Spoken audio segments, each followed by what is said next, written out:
estudio en los Romanos a continuar. Capítulo 15 veremos el día de hoy, del 7 al 13.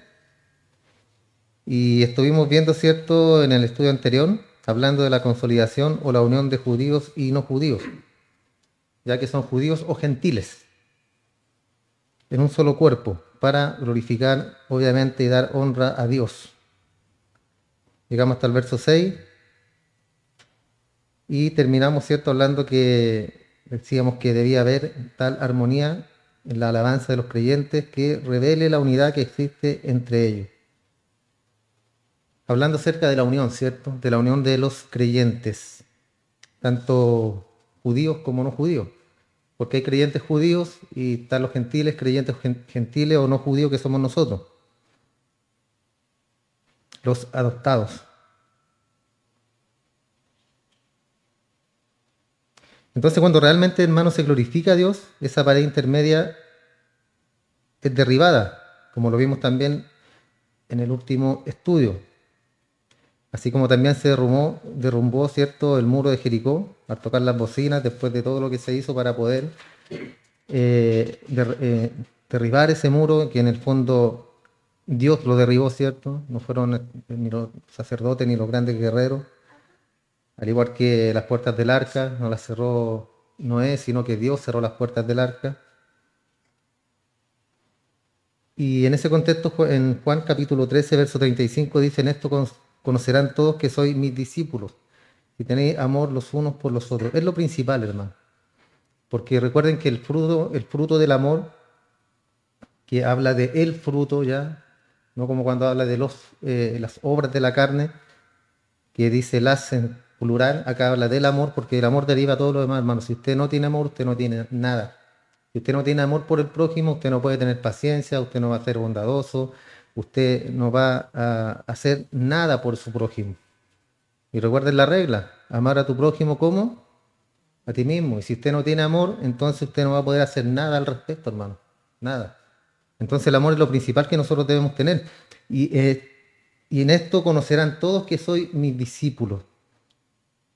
Entonces que le quede esa pregunta ahí, hermano. ¿Tiene usted amor? Dígase a sí mismo: ¿tengo amor yo? ¿Tengo amor por mi prójimo? Porque si usted no tiene amor por su prójimo, entonces usted no es conocido de Dios, porque acá dice que nos van a conocer por eso, por nuestro amor. Y recuerden que el amor todo lo sufre, todo lo espera, todo lo soporta, todo lo acepta. El amor nunca deja de ser. Entonces nosotros no podemos condicionar tampoco ese amor, ¿ya? Por los actos o por las cosas que haya hecho esa persona que a lo mejor usted dice que no merece amor, que no merece compasión, que no merece perdón. Siempre recuerda, hermano, de dónde Dios nos tomó. Siendo nada, ¿cierto?, Él nos llamó, nos restauró, puso la fe en nosotros, creímos en Jesucristo y ahora estamos acá y somos salvos, somos sus hijos. ¿Nos podemos perder? No, nunca, jamás nos perderemos, hermano. Que es una, ¿cierto?, de las doctrinas fundamentales que tenemos nosotros como iglesia, como cristianismo. Entonces, hablando acerca de esta separación que muchas veces divide a los cristianos en la iglesia, hermano, que es la doctrina. Una vez un campesino le preguntaron si él creía que las rejas que separaban los campos echaban a perder el paisaje. Ha visto que cuando uno va al campo siempre está cercado, obviamente, porque todo tiene sus límites y tiene sus dueños.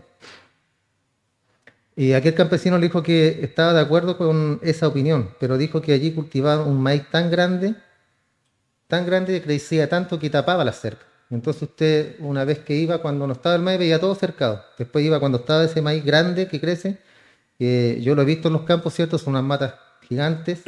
Entonces los cercos ya no se ven. Ya no se ven las separaciones, sino que se ve solamente el maíz. Entonces, todo eso, hermano, es para dar a conocer los desacuerdos entre los hermanos en Cristo, y todo eso queda oculto por la vida fructífera del amor que tenemos o que debemos tener nosotros en Él. El amor. Ya no estamos hablando del amor ágape, del amor, cierto, del amor eros, perdón, que es el amor como persona, cierto, como ser humano. Entonces estamos hablando del amor de Dios, ese amor que nunca deja de ser, como dice la palabra. Ese es el amor que nosotros debemos cultivar en nosotros, hermanos. ¿Y cómo lo hacemos? Sí, otra vez, por medio de la lectura de la palabra y por medio de la oración. No hay otro camino, hermano. No hay otro camino. Entonces todas las doctrinas, hermanos, que no son fundamentales, las podemos sobrellevar por el amor de Dios que está en nosotros. A excepción, cierto, de las que siempre mencionamos, que son las doctrinas fundamentales. Las no fundamentales podemos obviarlas, pero las doctrinas fundamentales no podemos.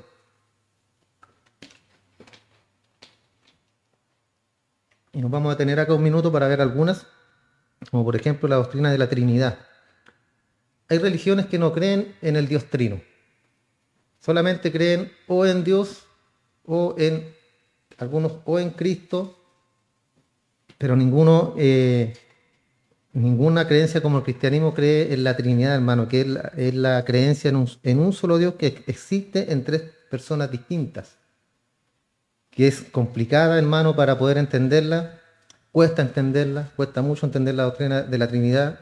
La palabra Trinidad no sale en la iglesia, pero sí se nombra, ¿cierto? Padre, Hijo, Espíritu Santo. Vemos cuando Juan el Bautista está bautizando a Cristo, sale la voz del cielo: este es mi Hijo amado, en el que tengo complacencia, ¿cierto?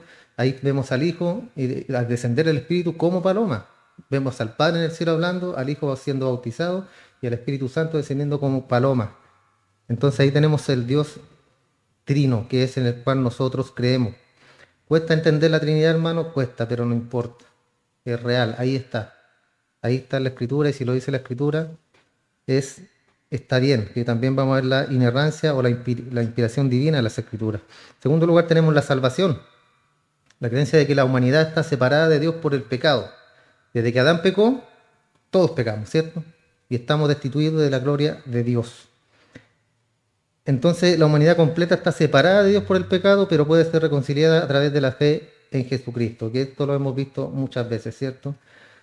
Que no es que el pecador ande buscando a Dios, sino que Dios encuentra a la persona, al pecador, y lo transforma, ¿cierto?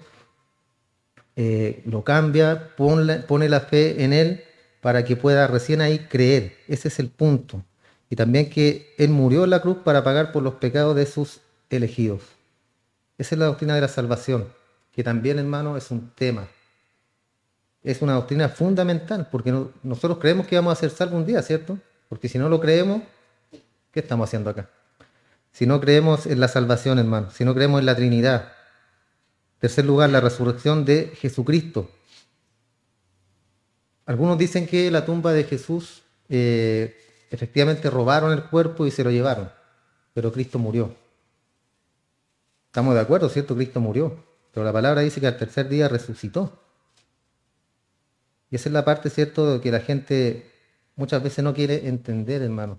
Y una doctrina fundamental de nosotros los cristianismos, la resurrección de Jesucristo. Es la única tumba de los grandes profetas iluminados de todos los tiempos, que él, obviamente, es nuestro Señor Jesús, el Hijo de Dios, pero como dicen ellos, los grandes profetas iluminados, es la única tumba que está vacía.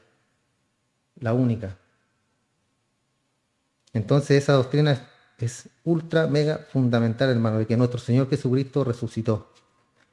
Otra doctrina fundamental es la segunda venida de Cristo, que también nosotros debemos creer eso. Si usted como cristiano no cree que Cristo vendrá algún día, o dice de que yo tengo uso de razón que viene Cristo, de que yo era pequeño en la iglesia, Cristo viene, va a venir, no sé, el 2000, que se suicidó no sé cuánta gente porque Cristo iba a venir el 2000.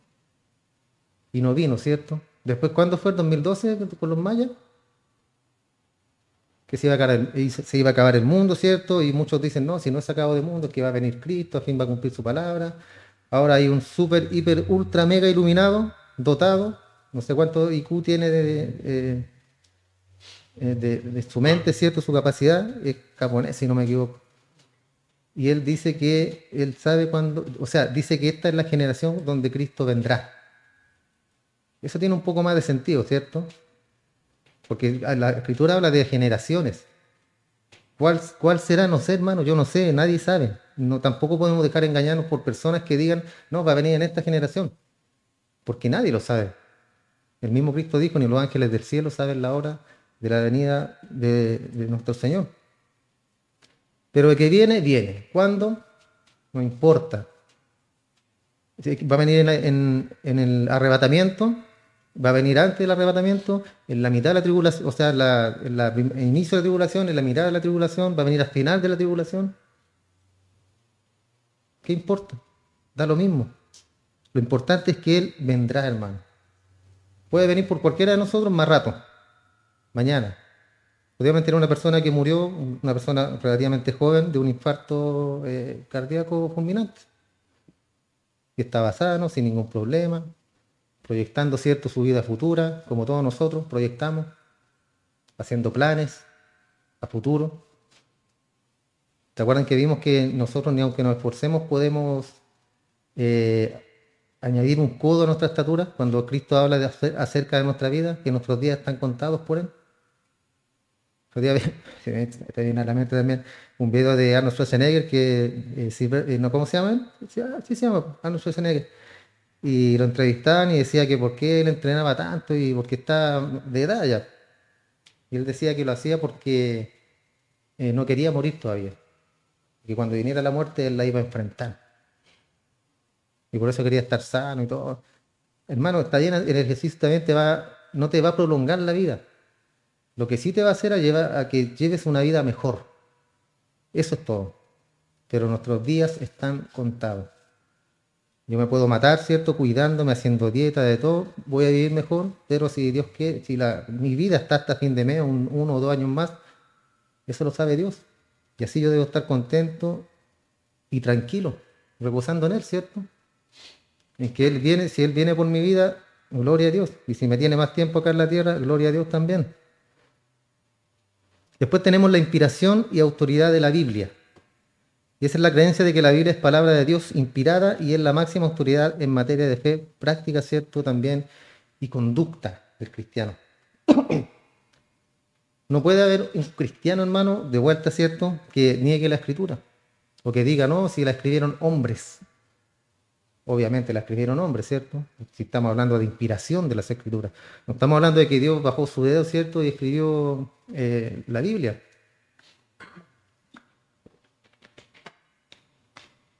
Pero es inspirada por Dios, sí. Todo concuerda, hermano. Y el centro, ¿cierto?, de la escritura es nuestro Señor Jesús. Aparte de eso.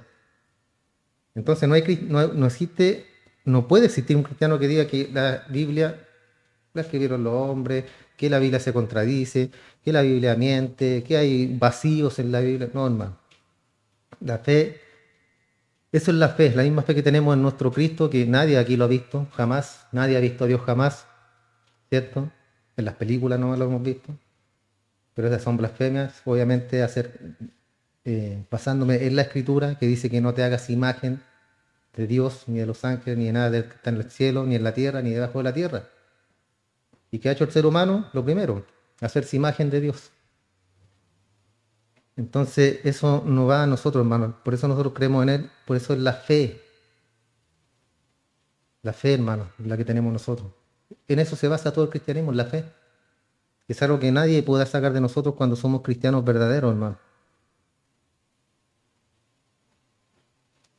Y la fe es la confianza, ¿cierto? Y creencia en Jesucristo como Salvador. Eso es lo que yo he creído. Que Cristo es nuestro Salvador. Otro punto que tenemos también es el arrepentimiento. Un cristiano obviamente tiene que haberse arrepentido. Y esa es una prueba, ¿cierto?, verdadera cuando Dios hace la obra en nosotros. Cuando son obras humanas, hermano, cuando es el ser humano el que quiere buscar a Dios, entre comillas, reconciliarse con Él, tener una vida moral mejor. Eso muestra a lo mejor, ¿cierto?, de ser una buena persona. Pero el arrepentimiento es otra cosa, hermano. Y va también tomado de la mano de la fe. Cuando usted peca, se arrepiente ante Dios, Dios lo perdona. De eso estamos claros, ¿cierto? No hay ninguna duda de eso. Pero ¿qué pasa cuando ya jugamos con eso? ¿O qué pasa cuando ya no... total sé que Dios me perdona, total sé que Dios es bueno, es bondadoso. Y bueno, caigo, peco, pero igual yo miro a David, él fue peor que yo. Miro la época de los jueces, ¿cierto? Que fueron hombres malvados, perversos, sanguinarios, Veo, ¿cierto?, en el Antiguo Testamento cómo Israel se volvía a Dios, Él los perdonaba, los guiaba, los restauraba, y pasaban 20, 40 años y se volvían a extraviar, se volvían a perder. Yo siempre les digo, hermano, y siempre me digo a mí mismo también, ¿cuál es mi estándar? Mi estándar no es David, no son los jueces, no son los padres, no es Abraham, Isaac, ni Jacob, o Israel. El estándar nuestro es Cristo, hermano. Nada más que eso, Él es nuestro estándar. Si usted quiere ser mejor persona, mire a Cristo. Mírelo a Él. Y el arrepentimiento, ¿cierto? Será un arrepentimiento verdadero cuando nosotros logramos ir avanzando en ese tema del pecado o de nuestras dificultades o de cosas que nos cuesta dejar, hermano, pero el día de mañana lo haremos porque Dios conoce mi corazón. Podemos engañarnos como hombres, como hermanos, sí, pero a Dios no lo engaña nadie, hermano, jamás. Otro punto es la santificación, que habla acerca de lo mismo, ¿cierto? Somos apartados para Dios, Dios nos aparta para Él. Y es el proceso continuo de ser guardado ahí y estar caminando cada día con Dios, y Dios va puliendo nuestras asperezas, lo que nos va faltando, lo que necesitamos, nos va transformando a la imagen de Cristo. Esa es la santificación, un proceso. Todos los días, hermanos, todos los días nosotros estamos en un proceso de la santificación, que es apartarnos, ¿cierto?, del pecado. Nosotros conocemos, inclusive la gente que no tiene a Cristo en su corazón, conoce qué es lo malo y qué es lo bueno. ¿Cuánto más nosotros, hermano? Que la palabra dice que tenemos el Espíritu Santo dentro de nosotros, el cual nos dice, ¿cierto?, cuando las cosas están mal, aunque nosotros lo sabemos, pero Él nos dice aún más fuerte, nos grita que las cosas están mal. Entonces de ahí parte, ¿cierto?, en escuchar esa voz y no tener una lucha con el pecado, sino que huir del pecado, como dice la palabra, huir de la fornicación. Y el último punto es la esperanza de la vida eterna. Como cristianos, ¿cierto?, tenemos esa esperanza, ¿o no?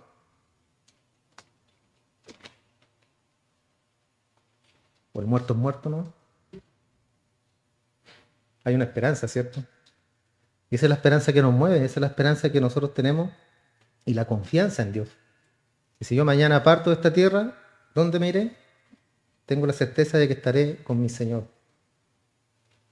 En cambio, la gente en el mundo no tiene eso, hermano. Ellos piensan que hay un limbo, que hay un purgatorio, que no importa los pecados que hagan, o si se arrepienten o no, después en el purgatorio, ¿cierto?, van a purgar sus pecados y van a ir al cielo. En base a esa doctrina, hermano, ¿para qué está el infierno? ¿Qué sentido tiene? ¿Qué sentido tiene que Cristo hablara mucho más del infierno que del cielo? Si en el fondo todos van al purgatorio y después todos se van al cielo, porque ahí purgan los pecados. Entonces esta esperanza de la vida eterna, hermano, la tiene un verdadero cristiano. Y no nos la ganamos, hermano, a diario. Usted no se gana la vida eterna cada día siendo bueno, siendo mejor persona, siendo buen padre, buen esposo. No, eso ya está listo, ya está ganado. El resto, ¿cierto?, viene a través de los frutos que doy yo. Porque si Dios me transformó, Dios transformó mi vida, deben haber frutos. En todo ámbito de mi vida, frutos que demuestren que yo estoy cambiando y que demuestren que Dios ha hecho algo en mi vida. Entonces,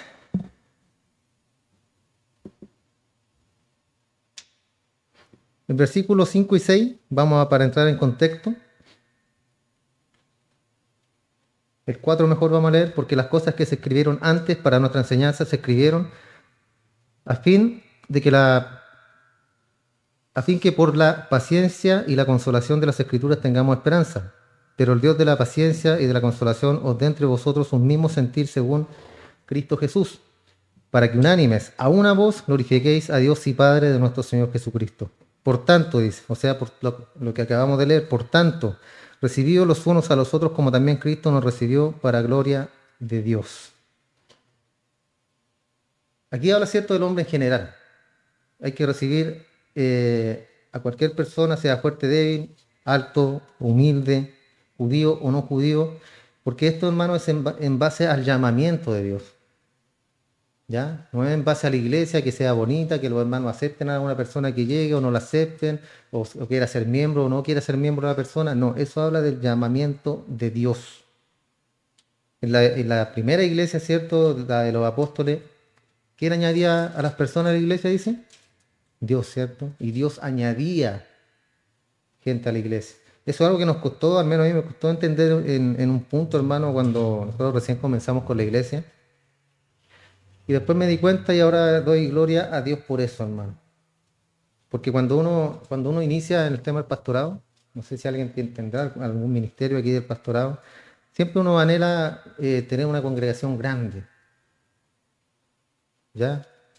Yo se lo digo porque yo lo sentí, veía muchos hombres también en el proceso que también todos quieren iglesias grandes, grandes. Pero yo me di cuenta después que Dios es el que forma la iglesia, Dios añade a las personas a la iglesia y Dios es el que te pone por guía de una iglesia.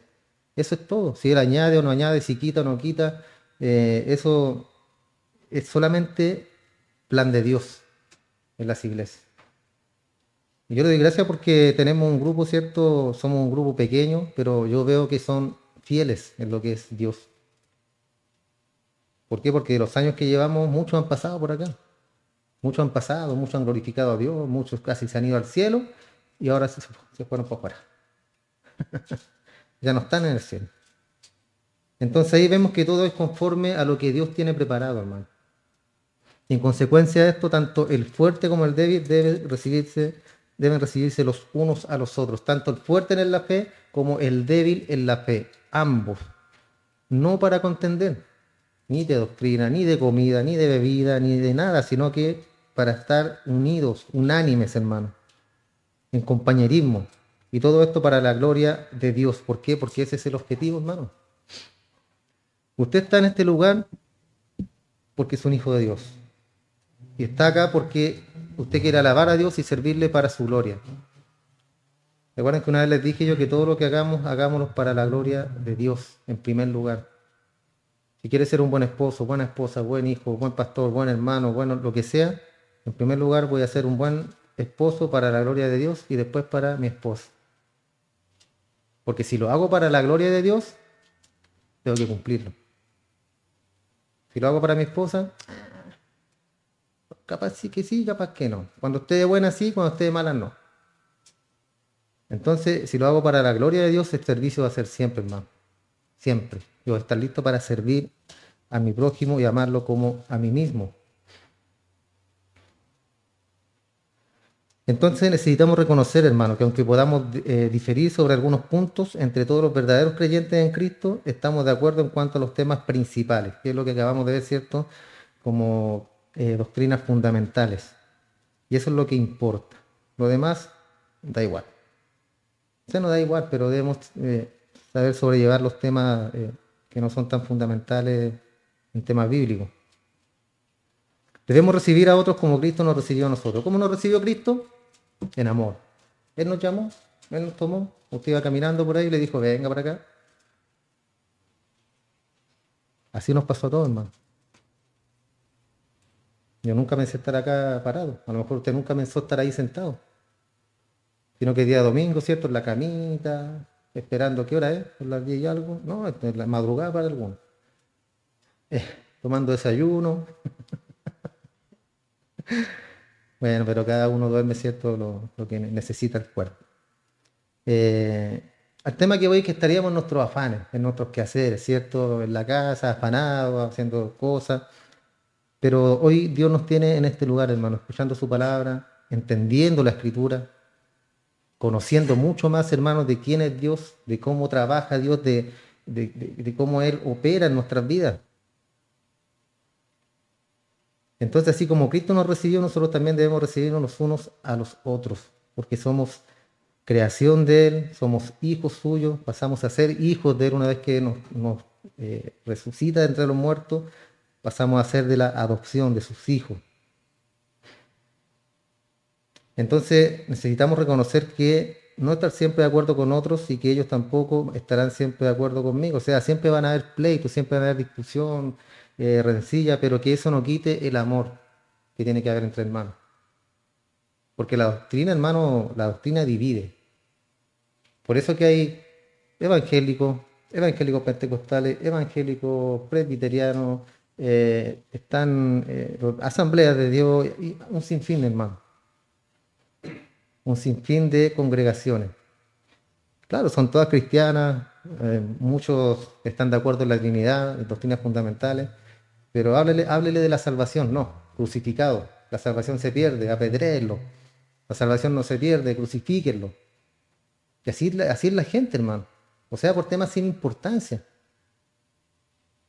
Por eso es bueno, hermano, estar separado de otros.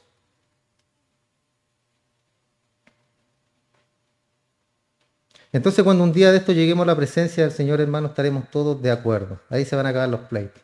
¿Quién va a estar peleando allá arriba de los cielos? Delante del jefe. ¿Mm? Nadie, ¿cierto? Nadie estará peleando delante de nuestro Dios, hermano. Ahí estaremos todos de acuerdo.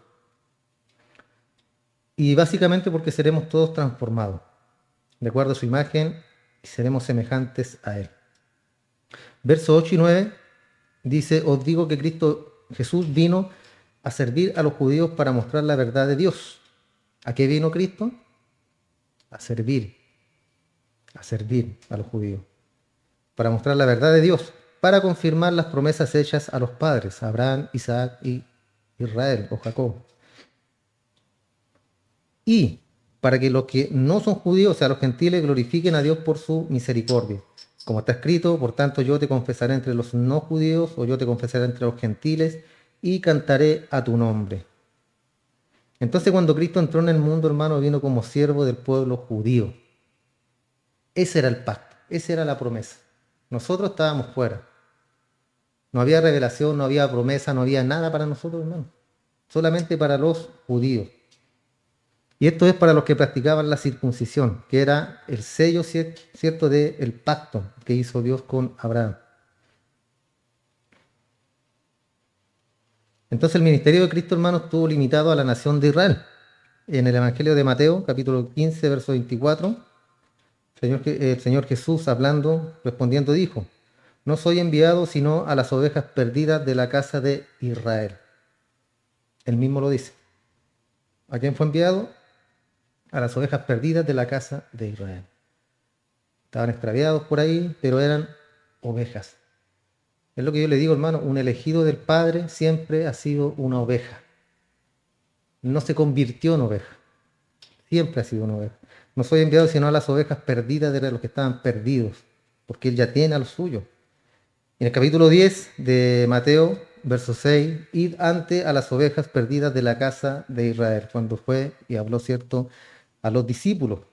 Les dijo que fueran ante a las ovejas perdidas de la casa de Israel. Entonces hace más de 2000 años que Cristo vino, hermano, y vino en calidad de enviado. Y esto para confirmar las promesas, como recién les mencioné, hechas a Abraham, Isaac y Jacob. Él dijo, nuestro Dios, que de Abraham saldría, que de ahí saldría, cierto, la bendición para el mundo.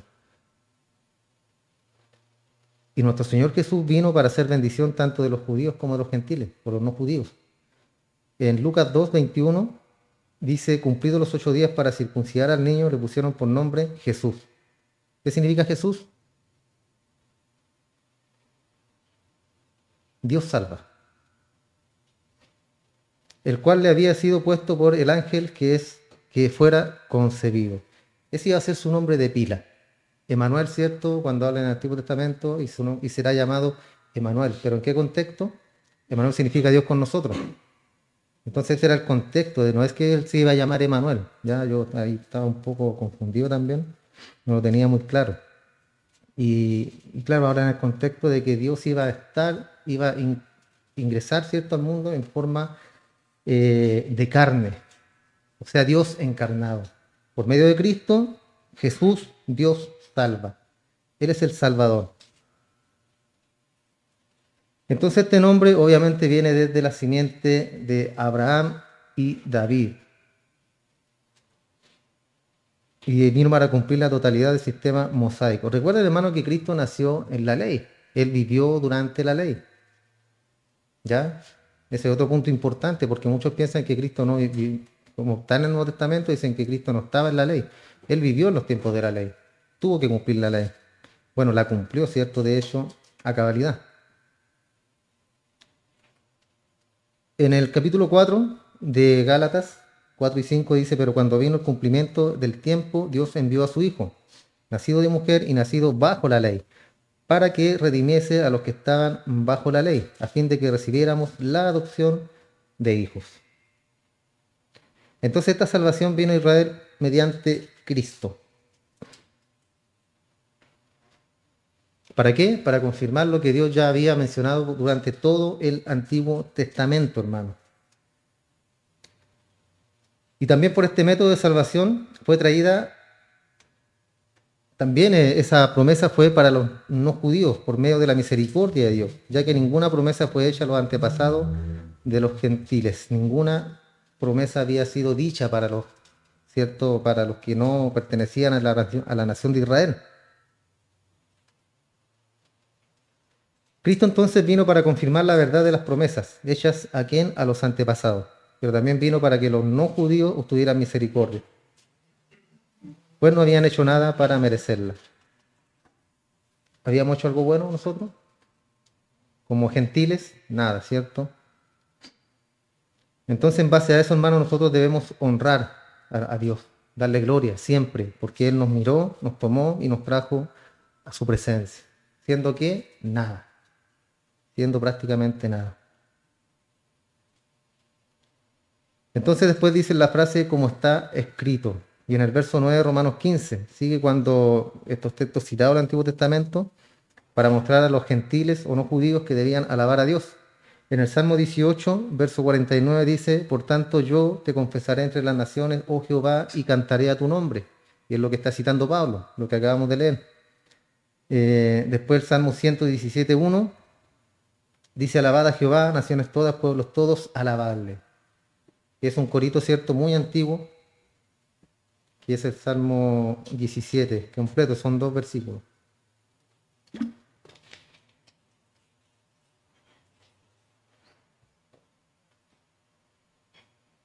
Hay otro que es de la ley, en Deuteronomio capítulo 32, 43, dice, alabad naciones a su pueblo, porque él vengará la sangre de sus siervos y tomará venganza de sus enemigos y hará expiación por la tierra de su pueblo.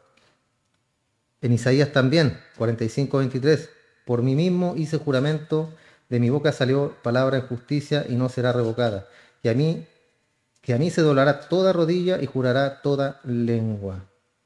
Y eso pasará, hermano. Será glorioso ese día. Porque dice, por mí mismo hice juramento. O sea, ¿qué juramento puede ser más supremo, sublime, hermano, que el mismo Dios jure por él mismo? Y ante él se doblará toda rodilla y jurará toda lengua. Después Romanos dice, y otra vez dice, alegraos naciones con su pueblo. Y este es el mismo texto que citamos en el capítulo 32, verso 43 de Deuteronomio que acabamos de leer, que concluyó el cántico de Moisés, el cual es un resumen profético de la historia de la nación de Israel hasta la venida del reino milenario. Y aquí los gentiles fueron invitados a unirse a Israel para alabar a Dios, tal y cual nosotros, ¿cierto?, fuimos invitados, fuimos atraídos a Él para alabar el nombre de Dios, para bendecir su nombre.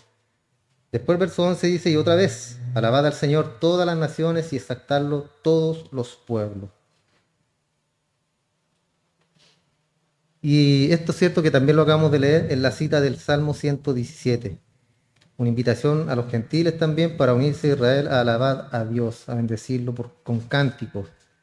Sacrificio de alabanza, como dice en Hebreos. Después en el verso 12, y otra vez dice Isaías, brotará la raíz de Isaí, y el que se levantará para gobernar a las naciones, las cuales esperarán en él. Y este es el capítulo 11 del libro de Isaías, verso 10. Aunque el Mesías, cierto, fue del linaje de David, él reinará sobre los no judíos. Evidentemente es la clara intención de Dios de que los no judíos vinieran a Cristo. En los tiempos de Pablo sabemos que él, un gran evangelista, anduvo por toda Europa prácticamente, o todo el mundo, como dice la Escritura. Y algunos habían venido a Cristo en aquellos tiempos, los de Pablo, que fueron los primeros frutos de él. Recordemos también que él estaba escribiendo a los romanos y a la iglesia en Roma, y era ya mayormente una iglesia integrada por no judíos, en Roma. Al igual que el día de hoy, ¿cierto? Aquí no hay ningún judío, somos todos chilenis.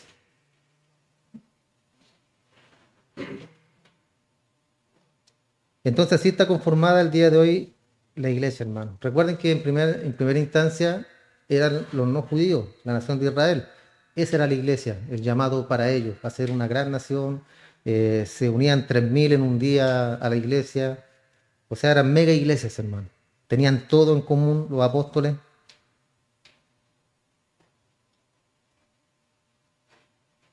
Después dice, y el Dios de la esperanza os llene de todo gozo, paz en la fe, para que abundéis en esperanza por el poder del Espíritu Santo. Entonces dice acá el Dios de esperanza.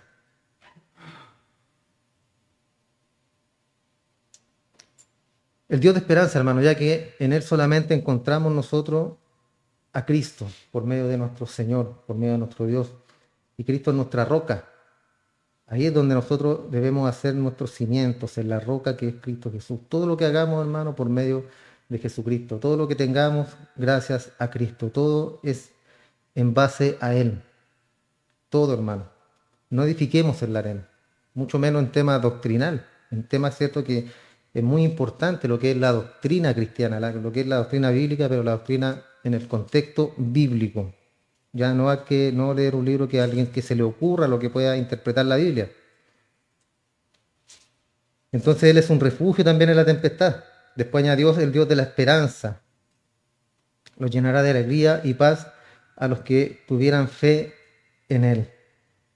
O sea, los que tienen fe en Él, básicamente, hermano.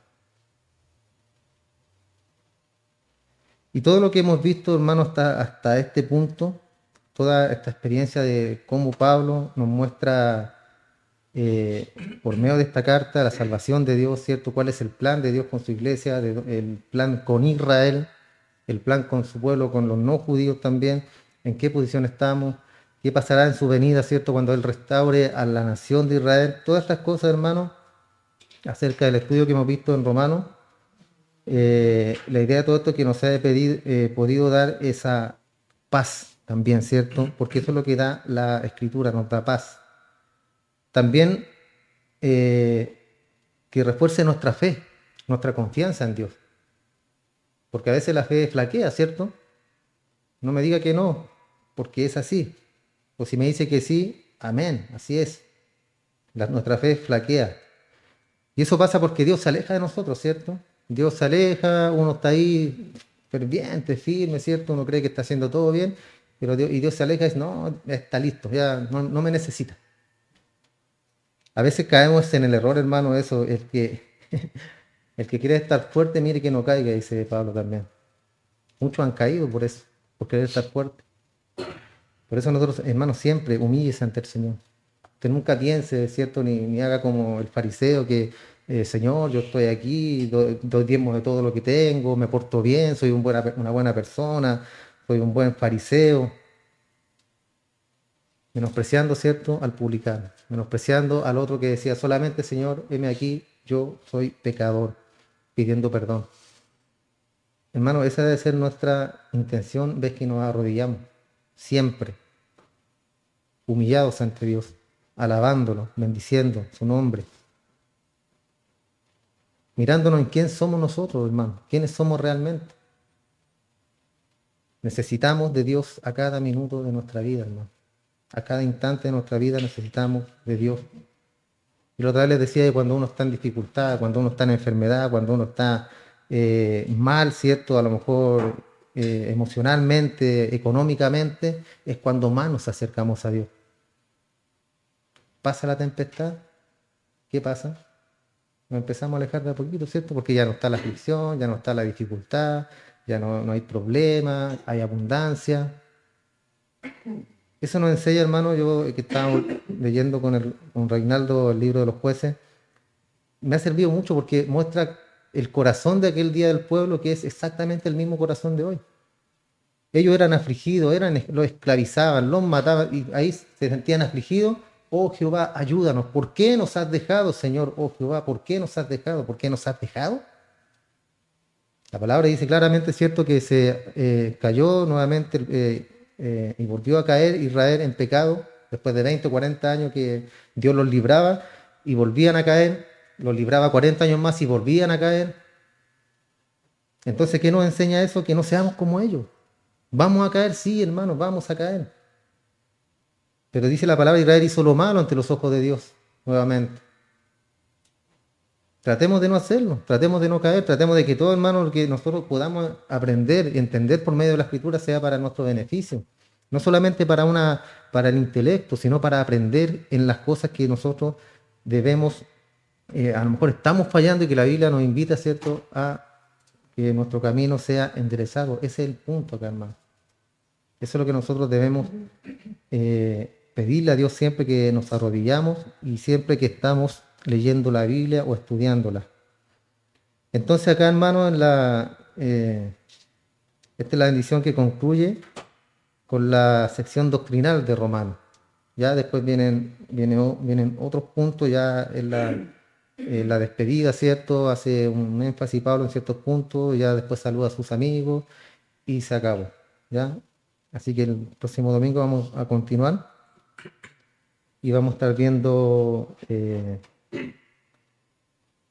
ya la parte final de esta carta a los romanos.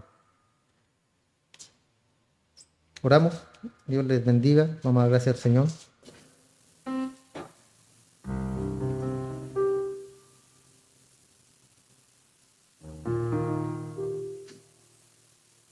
Eterno Padre, en el nombre de Jesús, damos muchas gracias, mi Señor. Gracias por este tiempo que nos permites, Padre, para estar escuchando tu palabra, aprendiendo, Señor. Te damos gracias porque este estudio de la carta de nuestro hermano Pablo a los romanos nos ha servido mucho, Señor, en nuestra vida espiritual, tanto para saber cómo es el hombre por sí solo,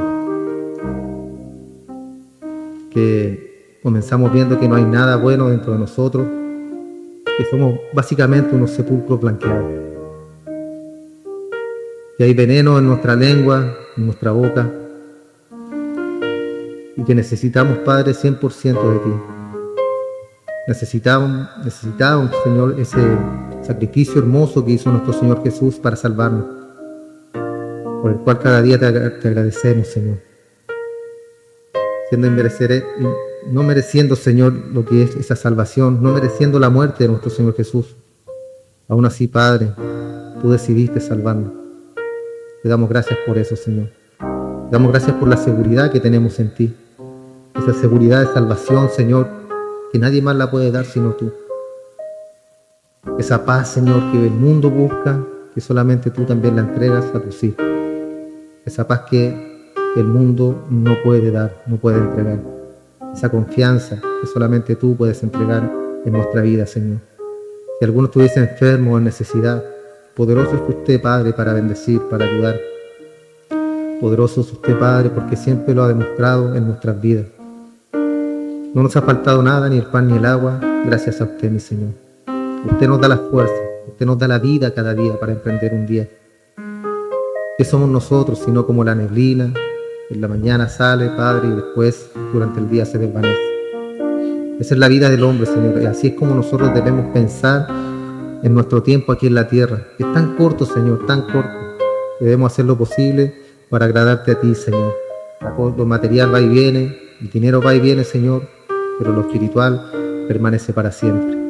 Y es lo que debemos esforzarnos cada día, en el espíritu, en la verdad, en ser hombres y mujeres de Dios, hombres y mujeres de oración, hombres y mujeres de palabra, hombres y mujeres, Señor, que queramos estar siempre en comunión contigo, a cada instante de nuestra vida, donde quiera que vamos, donde quiera que estemos, Señor, que ahí estés tú en primer lugar en nuestro pensamiento. Te doy gloria, te doy honra y te doy toda la alabanza a ti, Padre eterno. En el nombre de nuestro Señor Jesucristo. Amén y amén. Gracias, Señor. Dios les bendiga, hermano.